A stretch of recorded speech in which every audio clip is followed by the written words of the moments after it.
Hey guys and girls, so today we're doing part 2 of our video lecture on the Electoral College. You do have a handout to take your notes on. Go ahead and complete that graphic organizer titled the Electoral College Part 2 and get it turned in when you're done. So yesterday we talked about the Electoral College. Today we're going to focus on some of the major criticisms or defects of the Electoral College, as well as its proposed reforms. So the Electoral College system has 3 major defects. The first is the winner of the popular vote is not guaranteed the presidency. The second is electors are not required to vote in accord with the popular vote.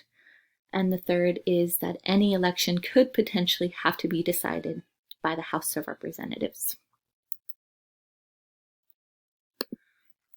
So let's take a look at each of these separately. The first major defect, there is this ever-present threat that the winner of the popular vote will not win the presidency. And this continuing danger is largely the result of 2 factors. The most important is the winner-take-all feature of the Electoral College system. That is that the winning candidate customarily receives all of that state's electoral votes. The other major culprit here is the way that the electoral votes are distributed among the states. Remember that there are 2 electors in each state that are allotted because of the state Senate seats, and that's not based on population. And because of this system, the allotted amount of electoral votes doesn't actually match the facts of the population or voter distribution. So those are the 2 major culprits of the first effect. Let's take a look at the second effect. Nothing in the Constitution nor in any federal statute actually requires electors to vote for the candidate that's favored by the popular vote in their states. Even though that's ideally what they're supposed to be doing, nothing actually legally binds them to that obligation. This is where that term faithless electors comes from. Several states do have laws trying to enforce this, but they are of doubtful constitutionality, and none of them have ever been enforced. So the electors are expected to vote for the candidate who carries their state, and as loyal members of their parties, they almost always do. But the key word there again is almost always. So thus far, we've seen some electors break their pledges and voted for someone other than their party's presidential nominee. But it's happened on several occasions. The numbers vary. I've heard anywhere from 9 to much more than that. So in no case, however, has the vote of a faithless elector ever had a bearing on the outcome of the presidential election, but the potential, right, is certainly there. All right, so let's take a look at the third defect. In any presidential election, it is possible that the contest will have to be decided by the House. 3 serious objections can actually be raised regarding election by the House. The first is that voting in such cases is by states, not by individual members. So a state with small populations such as Alaska or Nevada would have just as much weight as the most populous states. Second, if representatives from a state were so divided that no candidate was favored by a majority, that state would lose its vote. And thirdly, the Constitution requires a majority of the states for election in the House. So today that's about 26 states.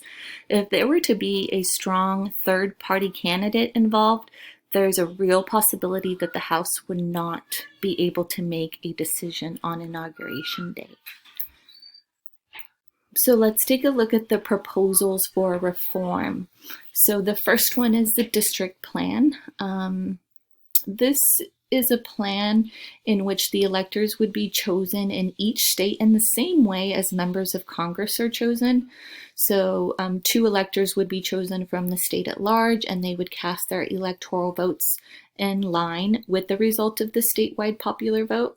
And then the other 2 electors would be elected separately in each of their state's congressional districts, just like we elect members to the House of Representatives. And then their votes would be cast again in accordance with the result of the popular vote in their district. So we have 2 electors for the state, and then the rest would be for the district. So the district plan would do away with that winner-take-all problem in the present system.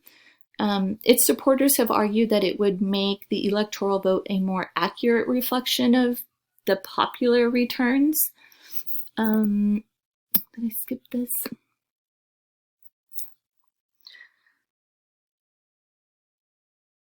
Oh, there we go. But the strongest argument against the plan is that it would not eliminate the possibility that the loser of the popular vote could still win the electoral vote. And furthermore, the results under the district plan would depend very much on how the congressional districts were drawn in each state. And this would actually just serve as another motive for gerrymandering or drawing electoral district lines for the advantage of one political party. Let's take a look at the proportional plan. So under the proportional plan, each presidential candidate would receive the same share of a state's electoral vote as he or she received in the state's popular vote. Thus, if a candidate won 40% of the votes cast in the state with 20 electoral votes, he or she would get 8 of that state's electoral votes. So this plan would cure the winner-take-all problem and eliminate faithless electors. It would also yield an electoral vote that's more in line with the popular vote, or at least for each state. So the proportional plan wouldn't necessarily produce the same result nationally because of the smaller states is outweighed by its 2 state-based electors. The proportional plan would still make it possible for the loser of the popular vote to win the presidency in the electoral vote.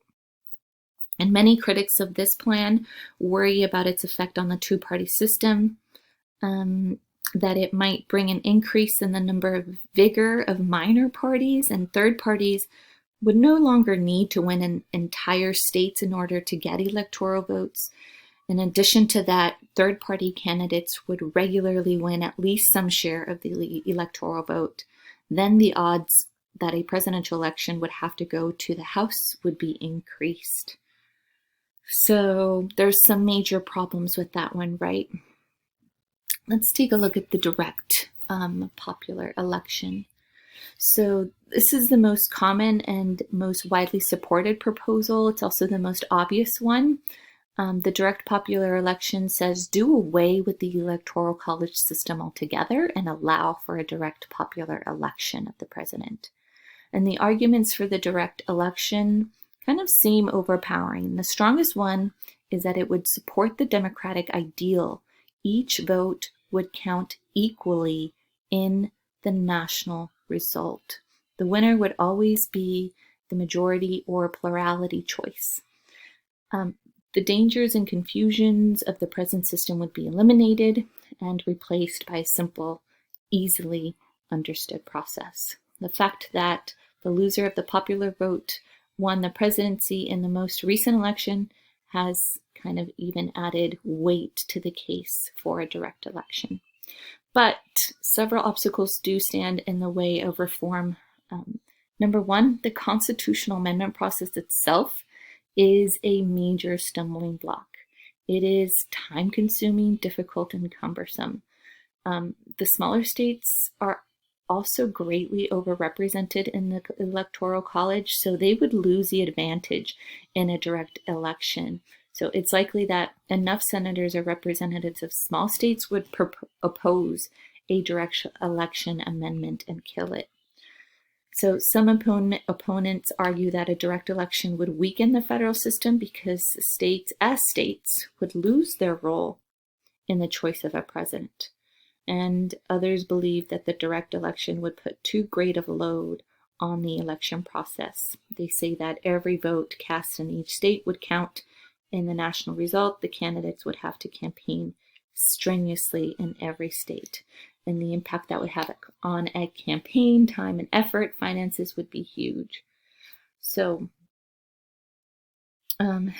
given all of that, current efforts on behalf of the direct election, there's actually seems to be very little chance that reform will become a fact anytime soon. So we have one more reform, the National Bonus Plan. This is a very different plan. It's surfaced more recently. And at first glance, the plan seems quite complicated and kind of off the wall. But it's actually not either of those things. The National Bonus Plan keeps much of the Electoral College system intact, especially the winner-take-all feature, but it would weigh that feature in favor of the winner of the popular vote. Under this plan, a national pool of 102 electoral votes would be awarded automatically to the winner of the popular vote. This block of electoral votes would be added to the electoral votes that the candidate won in the election. And if all the votes added up to a majority of the Electoral College, at least 321, the candidate would be declared president. In the unlikely event that they did not add up to a majority, a runoff election would then take place between the two frontrunners. So the advocates of this plan see the electors themselves as unnecessary and so would do away with them. They say that their plan meets all of the major objections to the present system and all of those raised against the other proposals for its reform. They also claim that their plan would almost guarantee that the winner of the popular vote would always be the winner of the electoral vote. So, National Bonus Plan, direct popular election, and proportional plan, and the district plan. So you have a couple questions at the bottom of your graphic organizers to answer. Take a look at those. They're opinion questions, but please make sure that you can explain your responses. Get your notes finished up and get those turned in when you're done. Thanks, everyone.